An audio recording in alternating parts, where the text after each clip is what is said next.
Just a reminder at this time to silence your cell phone. Please refrain from flash photography. Still photography and video are perfectly okay during this news conference. And now we'll welcome the principals, the Hall of Famers from the class of 2025. I wrote everybody's name on the table. You're at the end. Right near Coach Donovan. There you go. Right there.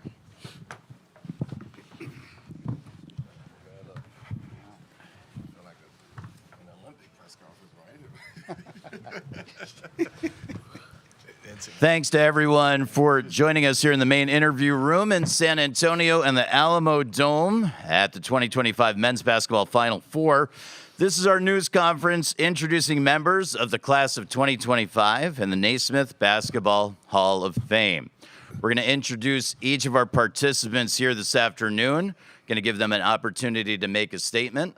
And then when we finish all of our different participants up here on the dais, we'll give you guys a chance to ask questions. Then we'll have some breakout opportunities at the end of this news conference. Again, feel free to roll video, feel free to shoot photos, feel free to go on social media immediately if you'd want to. And let's begin. One of the first inductees in the class of 2025 is the 2008 U.S. Olympic men's basketball team. Known as the Redeem Team, they restored American basketball dominance on the international stage. Led by Managing Director Jerry Colangelo and Hall of Fame coach Mike Krzyzewski, the team featured an all-star roster including Kobe Bryant, LeBron James, Dwayne Wade, and Carmelo Anthony. They went a flawless 8-0 in Beijing, securing the gold medal with a thrilling 118-107 victory over Spain in the final. And joining us here to represent the 2008 U.S. Olympic men's basketball team is the USA Basketball men's national team director, Sean Ford. Thank you. It's we can great. clap for Sean. Let's clap for Sean. But first of all, congratulations to everyone here and those that aren't with us today. It's a great class, and from a U.S. basketball perspective, it's not just this team, but there are a lot of people that have been, getting into the Hall of Fame that have USA basketball experience that we're happy to be a part of their journey. And so congratulations. And on behalf of USA Basketball, it's an honor for me personally to be here today on behalf of Jerry Colangelo and Coach K and the organization, but most importantly, the players on the team. The accomplishment and what they were able to do for USA Basketball in that moment in time was something special. In 2000, we won the Olympic Games, and it was very hard. It was a tough competition. And then we struggled for a couple of competitions, the 02 World Cup, the 04 Olympics, the 06 World Cup. We were finding our way back. And this team in particular helped us, and Jerry Colangelo's vision of creating a creating a national team program. That was what resulted in what took place on the court in 08. And Coach K's management of the players and the players' commitment to each other and what they were able to accomplish was extraordinary. And, obviously, since then we've won 5 Olympic Games. And, we kind of say a little bit of the 08 team was a little bit of a North Star for us. It got us back guided on the right ship in the right direction, and we're still on that direction, and a lot of it goes back to that. And one of the things that's very interesting about every gold medal that we've won since the 08 team, there's been a member of that team on the other teams. So in 12 and 16 and 21 and this past summer, 24, there was a member of the 08 team on every team since then. And so, congratulations to the players, and USA Basketball is very excited that this team is honored in this way. Sean Ford representing the 2008 U.S. Olympic men's basketball team.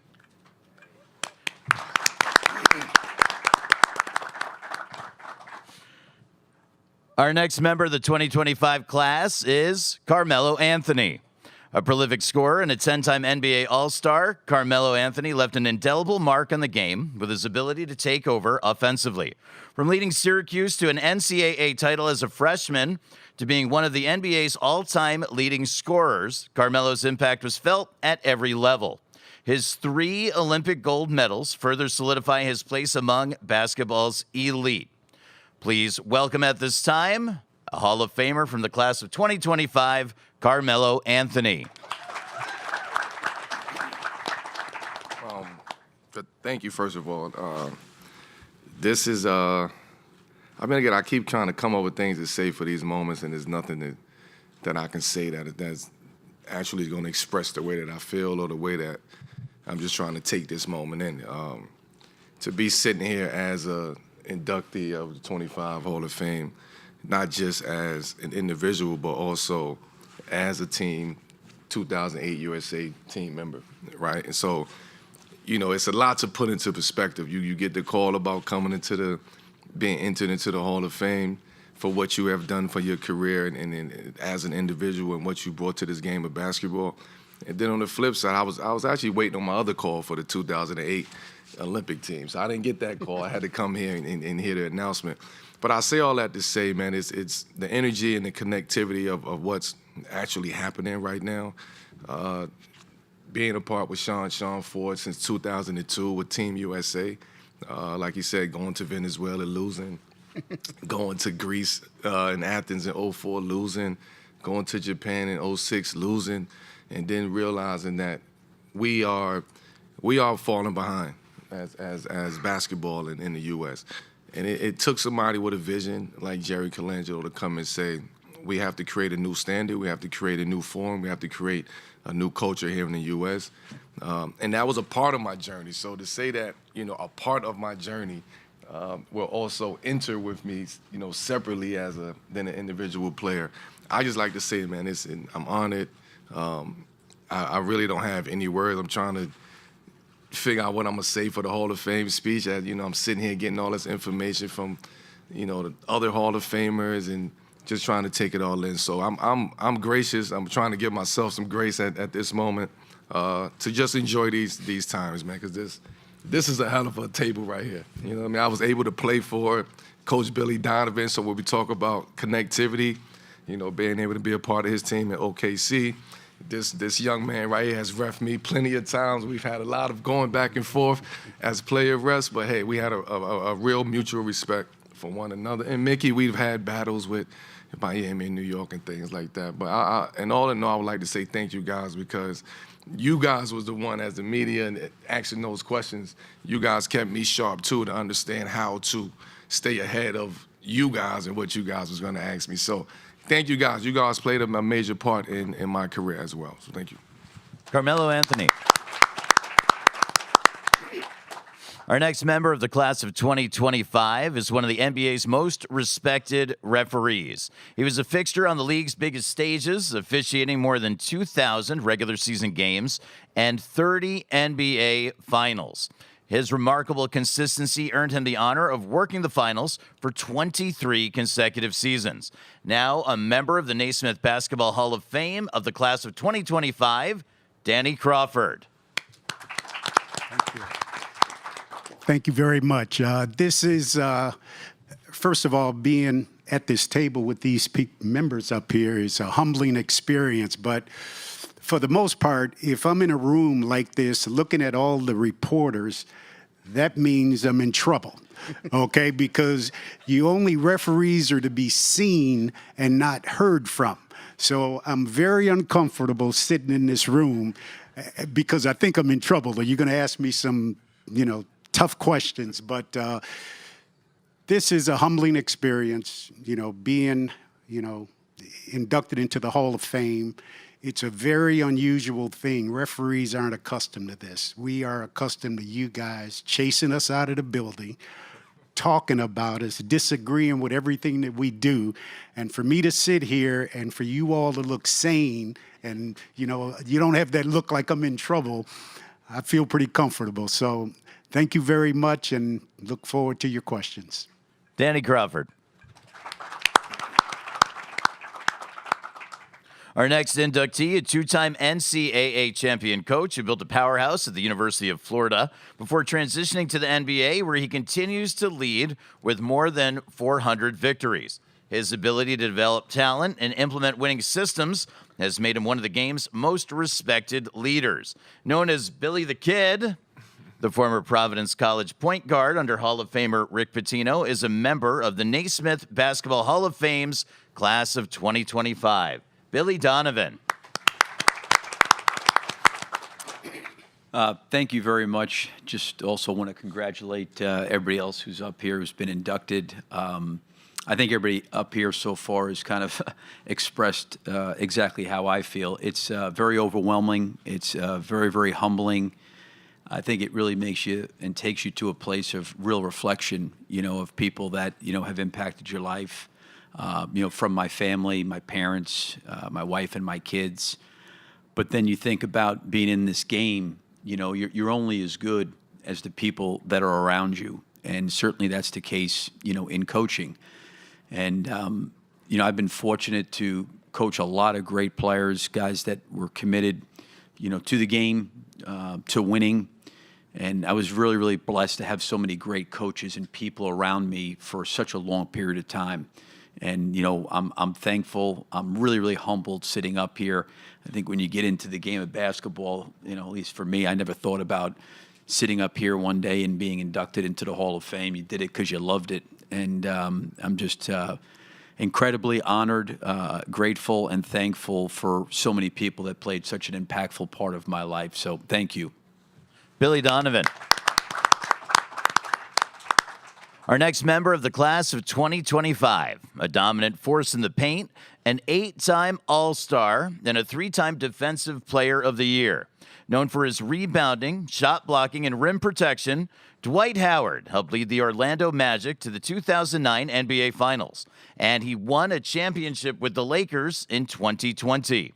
From high school to the NBA and now to Springfield, please welcome our next member of the class of 2025, Dwight Howard. Thank you. Thank you all for coming out today and celebrating such a prestigious and amazing award of being inducted into the Hall of Fame. I'm just glad to be here enjoying with some amazing people. Sean, Melo, Danny. I'm going for you guys, Billy. But Billy and also Mickey, this is such an amazing honor. I've been playing the game of basketball my whole entire life, and to make it to heaven, this is the only way I can describe it, is such a beautiful thing. This is like what you dream for. It's what you sit at home and shoot basketball all day and all night for, just to make it to basketball heaven. And I'm just overwhelmed with joy, gratitude, all the emotions, just everyone.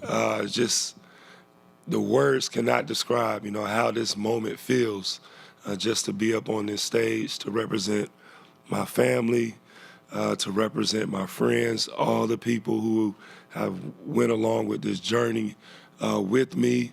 The good, the bad, and the ugly is all led to being up in the Hall of Fame. So I'm so thankful. The media, every one of you guys have made my life amazing. So thank you guys for that. And yes, that's it. Thank you. Thank you. Dwight Howard. Since acquiring the Miami Heat in 1995, our next Hall of Fame inductee has transformed the franchise into one of the NBA's most successful organizations, winning 3 NBA championships. His leadership, alongside Pat Riley and Eric Spoelstra, has defined a culture of excellence, both on and off the court. This longtime owner will now be forever enshrined in the Naismith Basketball Hall of Fame as a member of the class of 2025. Please welcome Mickey Arison. Thank you, and congratulations to everybody up here. It's been a fascinating 24 hours spent with you guys. It's been great. It was never my goal to be up here. My goal was to try to put together an organization that the community of Miami would be proud of, that we would compete at the highest levels. So I went out and got some of the best people I could, starting with Pat Riley, and they took it from there. To me, this is a an award and a recognition of the efforts of the organization, the Miami Heat organization, all its employees, and especially its great players that we've had over the last 30 years. So on their behalf, I'm accepting this award and thank everybody for recognizing their efforts. Thank you. Mickey Arison. These 6 individuals join Sue Bird, Maya Moore, and Sylvia Fowles. Those 3 individuals are at the women's basketball Final Four in Tampa as members of the class of 2025. So having heard from our distinguished guests and inductees, if you have questions for them, please raise your hand. We have 4 microphone stewards circulating. Let's start in the back on the right side, and we'll take a question. Yeah, this is for Carmelo and Billy. 2 people in the Hall of Fame now that it started at you guys in the Final Four where you're at right now. Do you ever go back and look at those memories, and just what does it mean for you guys to be here at the Hall of Fame getting this honor when it started there for you both? For me, it's the Final Four holds a special place for me because it was a moment where you had to really come together. I mean, you had to come together throughout the tournament, but the Final Four is a different type of moment that you have to come together. You have to block everything out. It's media that you have to deal with. It's a whole run of show that you have to deal with in the Final Four, alongside having to focus on the game of basketball. And I just think the way that teams are able to come together throughout the Final Four in the course of the Final Four, that's the moment that really determines who you are, what happens, what type of team you're going to be, what type of people you're going to be. And these relationships and friendships carry over for a lifetime. So those were some of the experiences that I actually was very well aware of as I was going throughout the Final Four. And I also had Coach Boeheim alongside with me who's been there, who understood what it takes to win, what it takes to be in a situation in a moment like that. So it was a lot of kind of jitters going on out there, but also when you 17 and 18, you're not getting nervous. It's like you going out there, you playing basketball. Luckily, I had the opportunity to play in front of 30,000 on some nights in the Carrier Dome, so I was used to playing in front of big arenas and big crowds. So coming to New Orleans in 2003 was a very, very special moment.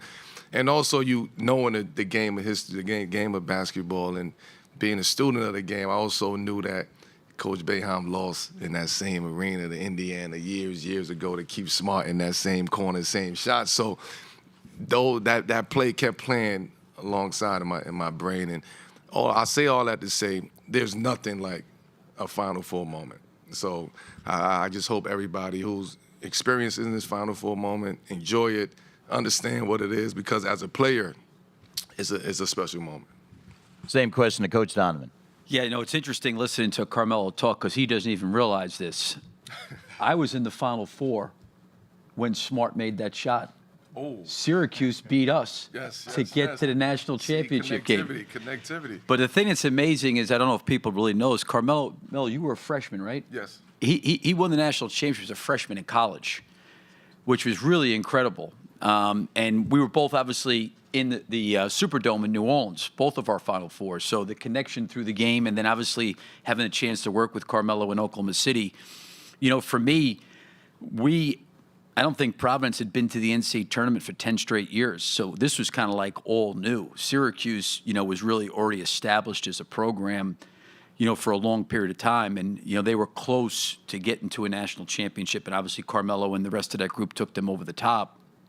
But, for me to experience that, after never even getting to the NCAA tournament for 3 straight years, it changes your life and your perspective, and, you learn a lot. We were in the Big East, so we played in the Carrier Dome, and Carmelo's right, it's 30,000 people. But you go to the Superdome there, it's 65, 70,000. It's a totally different atmosphere, experience altogether. So to have it be my senior year, to get to a Final Four like that was just an incredible experience that, I don't even know if you know how to prepare for something like that. We're going to go up front to the left side. Adam. Yeah, hey guys, Adam Zagoria from NJ.com. This is for Carmelo and Billy.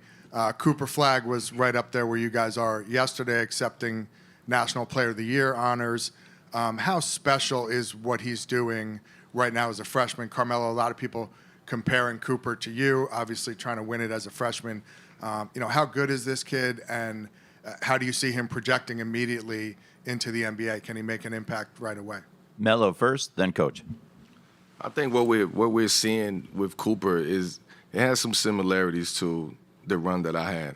I also like to point out, you got to take your hat off to Coach Shire too, because the way that he was able to orchestrate that team and put the pieces around, Cooper, so he can be able to go out there and flourish and do what he do and become the National Player of the Year. So I also think at my point in time in 03, Syracuse, yeah, we was a big program, but we was on the downside of things too. So nobody expected us to go out there with 4 freshmen being a part of a team to go win a national championship. So again, we were playing just for fun, and we was happy to be there, and we was happy-go-lucky kids. Whereas now, it's like a real business. Like you coming into school to try to win a national championship. You know you're going to the best situation, which is totally different.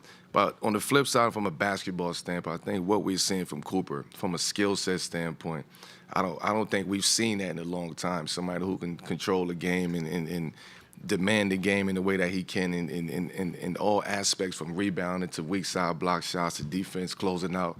And also he can go get a bucket too, so that adds a little bit more to your game.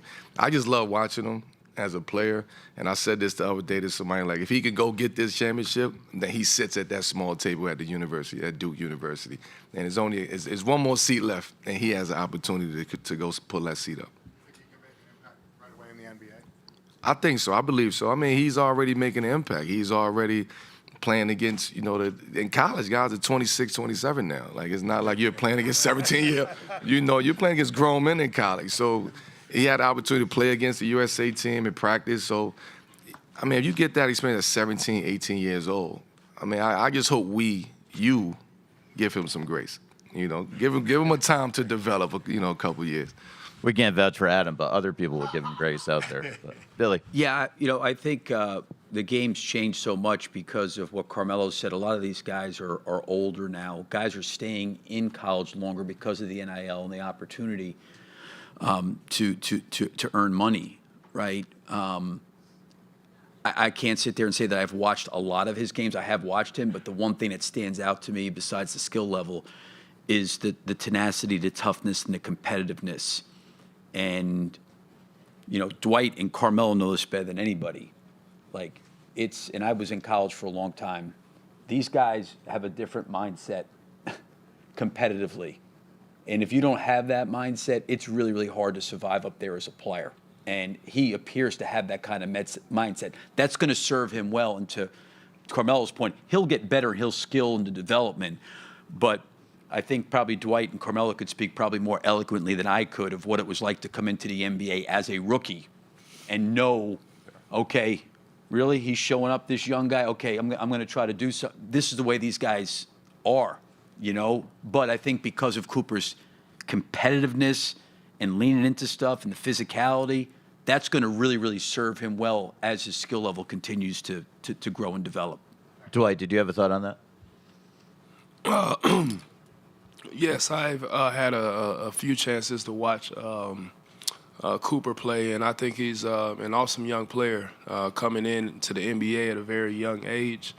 Could be very difficult, and I think that his time at Duke, the way that the staff has really helped him grow as a player and a person, he's going to be great in the NBA, and I'm looking forward to seeing him thrive. Thank you. All the way to the back on the left. Gene Thompson, ESPN 97.5. This question is for Danny Crawford. Danny, I know you officiated a lot of games, especially ones with Carmelo and Dwight. Could you tell us all which one of these guys really gave you the business? Both. Both. The relationships referees have with players, for the most part, it's a working relationship. They're going to do their job, and I'm going to do my job. And at the end of the night, we'll figure out, who did their job best. So we always have a working relationship. Carmelo's going to go at it hard. Dwight's going to go at it hard, and I'm going to go at it hard in a different way. Mine's more mental. Theirs is more physical. And we're going to have a working relationship on the court. I'm going to stay out of their way as long as they're doing their job. Then I stay out of the way because I have no job.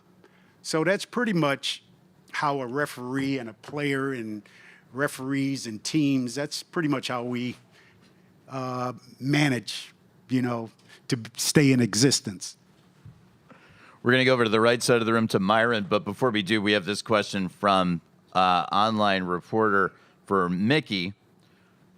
Mickey, how'd you build the championship with LeBron, Wade, and Bosh?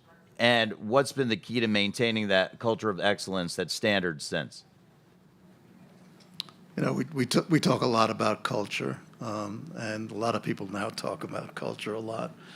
But it's pretty simple. It's just everybody, as Danny said, everybody doing their job, and come to work on time, work hard, be proud in what you're accomplishing, support your teammates. We talk about enjoying each other's successes, and that's what it's all about. It's just working hard together, and hopefully the outcome at the end is great. You obviously need great players like the two guys up here, and we've been fortunate enough, especially in those 4 years when we went to the finals 4 years in a row. As you guys know, we had some pretty good players. Thank you. We'll go to the far right side of the room. Myron? Yeah, Myron Metcalf, ESPN for Carmelo and Dwight. Did you ever have any doubts that you would be on that stage? And if so, how did you handle that and just the weight? Dwight first, then Melo. I don't think there was any doubts, but I just didn't think about, anything. But I had an amazing career. I gave 110% every time I stepped on the court, and what's going to happen is going to happen. And when I got the call, it's the best feeling in the world. For me, it was, and I've never thought about it, to be honest with you. You just playing basketball, and you look up, okay, you accomplished this, and it's on to the next. So you don't really have time to sit back and reflect on any of the accomplishments as you're going through the journey. So I've never thought about the Hall of Fame. You start thinking about it as your work would tell you when to start thinking about it. The work that you put in would tell you. Things that I was doing was starting to tell me, okay, Melo, you put in the work. You in the game for 19 years. You have all of these accolades, but it's not just about winning and losing while we up here. It's about the impact that you actually have for the game of basketball. For me, globally, having that impact for the game of basketball, having an impact from a grassroots program to college to professional to international basketball, to me, that's when I started looking at the Hall of Fame for basketball. It wasn't just about what I was doing on the court. It was like, how am I impacting this game from a global standpoint? And if my peers and people that I played against and owners and things like that look at me and say, hey, Melo's a great representation of this game of basketball around the world, then, yeah, I'll start looking at the Hall of Fame after that. We have two questions up front. Let's start on the left of the aisle, then we'll go to the right. Robbie Listella, Bracketeer.org. My question is for Mickey. What's it been like developing a successful program team in Miami and seeing kind of building that team in a way that kind of represents the city and the fans itself? Again, it's my management style is like get the best people and let them go to work and don't get in their way. Danny talked about the best thing about the best way an official could be recognized is if he isn't recognized, if he's invisible. Well, I kind of feel the same way about owners. I'm really uncomfortable being up here because I think the best owners are the most invisible owners, and I'd rather be invisible than be up here. We think you're doing a fabulous job. Don't we think we think Mickey's doing a fabulous job? Up front to the right. Billy, how special is the timing of this? On the same day that it was announced that you're being elected into the Hall of Fame, the Gators are playing in the Final Four. Yeah, it was kind of calmer, right? I mean, just to have a chance to be here, sharing this moment, and then, have Florida be able to play in the Final Four and get a chance to watch some of the game, was great. So I got a chance to see a lot of people that I haven't seen in quite some time, and that part's been really, really nice. So it's just kind of ironic how it all worked out. Up front on the left, Zach. Zach Braziller, New York Post. Carmelo, could you rate what this accomplishment, where this stands for you from some of your great accomplishments? Obviously, the national championship, some of the stuff you did in the NBA. Where does this go? Oh, this is it. This is it. They don't get no better than this. They don't get greater than this. I mean, all of those things, those accomplishments that you've mentioned, this right here just puts a cap on that, and it makes it all worth the while of. Again, I keep going back to the journey. Y'all hear me talk about the journey. Like, it's a journey when you doing this for 2 decades. So you have to take the good, the bad, and the ugly with that. And if you go through that process with the good, the bad, and the ugly, and you come out on the other side of it, and this is the blessing that I get for going through that, this is the greatest accomplishment that I ever will accomplish. I will tell you that. Famer. We got a follow-up if you can turn the microphone on. Sorry. To hear Carmelo Anthony Hall of Famer, what does that feel like? What is your first thoughts to hear that? I'm satisfied. It was worth it. And I'm satisfied. I'm here. Again, it just comes back to being satisfied. I mean, when you're an athlete and playing and you compete, and your coaches tell you never be satisfied. So you have that mentality until you can sit back and take yourself out of that situation in that moment and realize I'm good on basketball. I'm satisfied. This is the gates. This is the doors, and it's nothing that anyone can take away from me from that. We're going to the center of the room with the back left microphone. Jackson Shank, Hoops HQ, Carmelo. With the type of collegiate career that you had and you're back at the Final Four, your son's going to be playing at your alma mater in 6 months. What advice have you given him before he steps into the world of college basketball? He should have had his ass right here so he can get the experience. He should have been right here looking at these fans. But no, I just, seniors in high school, man, they want that moment where they can have a couple weeks off. But no, I for me, it's just a proud moment just to be able to. I mean, I'm here at the Final Four, and he have an opportunity to come into college next year and create his own kind of lane and have an opportunity to play in the Final Four. So, again, I've never been in these moments to explain to you how I feel about the experience. I just know he have an opportunity to go into college, go to Syracuse, understand what's happening, understand what came before you, but also allowing yourself to carve out something different right now. So I'm excited. Hopefully I'm here this time next year, inducting some other Hall of Famers, but also watching my son play in this moment. We're going to the left side of the room. Deshaun Tate from the three-point conversion. This question is for Dwight. Excuse me. Coach Donovan talked a little bit about how the game has changed in different mentalities and so forth. Obviously, some things had changed during the middle and prime of your career with, small ball and things of that nature. How did that kind of impact your career where, obviously the bigs in the game and so forth kind of start making its way out maybe just a little bit or just to dump it down low bigs and so forth? How did that impact you and how, the things that you had to do in order to kind of keep things flowing for you in the game? Well, for me, I just had to adapt. I think playing basketball for as long as I've played, I've had to play all positions from the point guard to center. And each one took a time for me to adapt. My last part of my career, I was not the main guy on the team. I was the role player, the guy that had to come in, bring a lot of energy. And I had a lot of fun doing that, So my whole career, I just had to adapt to all my surroundings, adapt to everything that was going on. And that takes a lot of dedication, perseverance, and a lot of faith in yourself, knowing that you can do anything that you put your mind to. So that's how I took that. And it led me here, so no matter what the situation was, it led me right to this moment, which is being in the Hall of Fame. So I'm grateful that I could say I went through all these different stages of my career, the good, the bad, all the ups, the downs, being the star, being the role player, being the bench guy, being the guy that's just there for energy, all that stuff.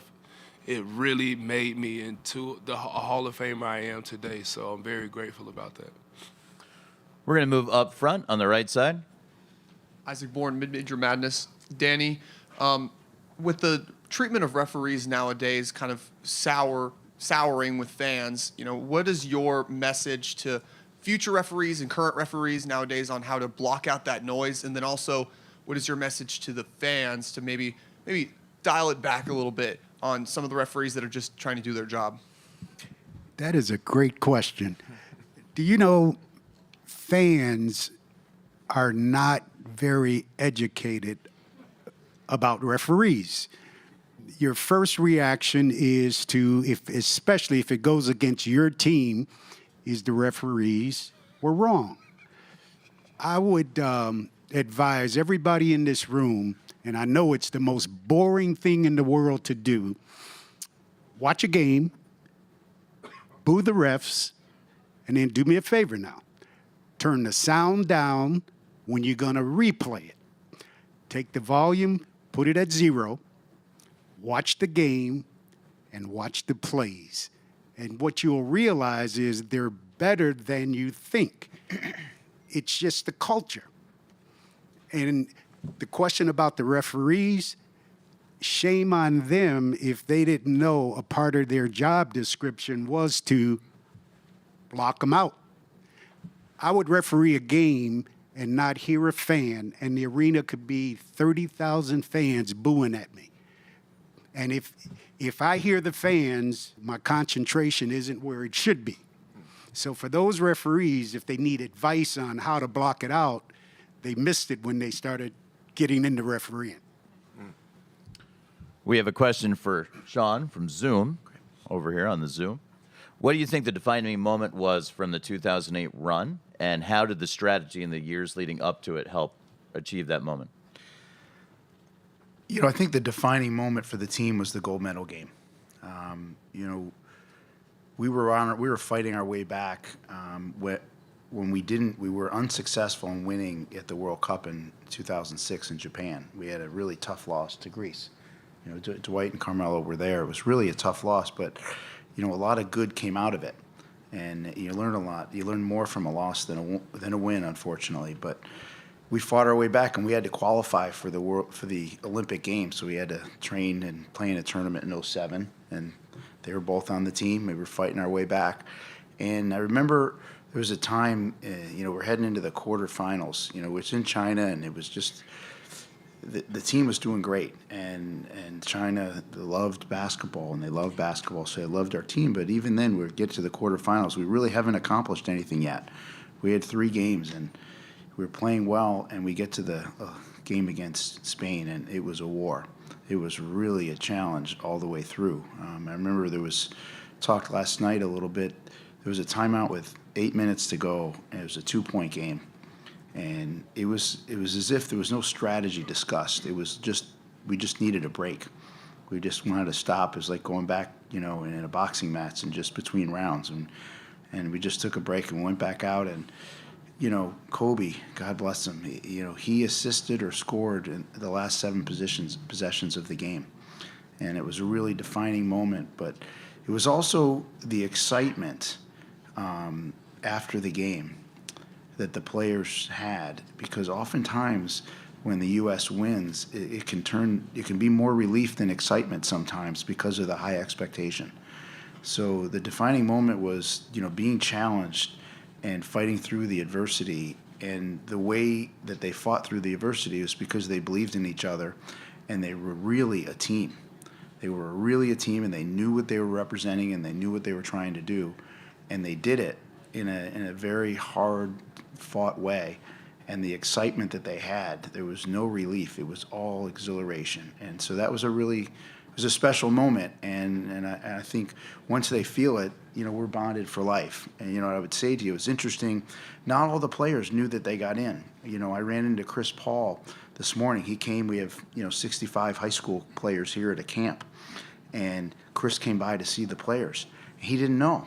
I said, hey, we're getting in. He goes, really? And I said, yeah. And I was thinking, no one knows. We knew. We were together last night. I called Jason Kidd. He didn't know. We talked this morning.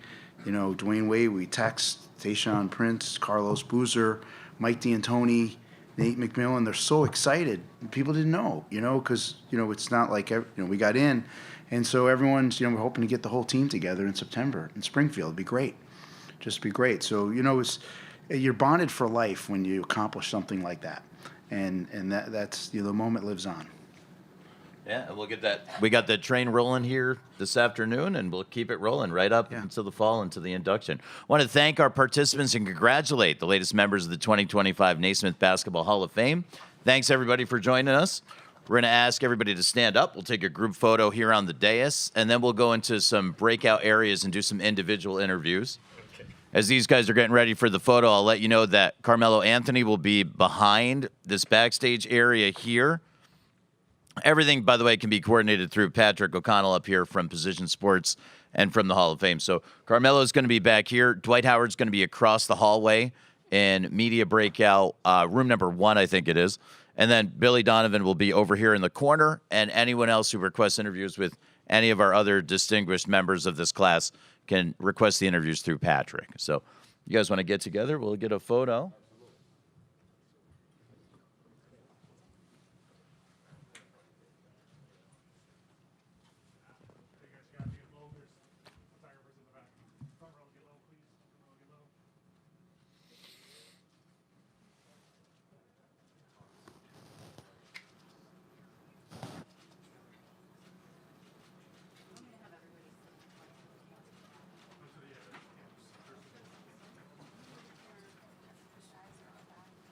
Thank you. All right. Thanks, everybody. Thank you. Thank you. And I think I want everybody to look this way.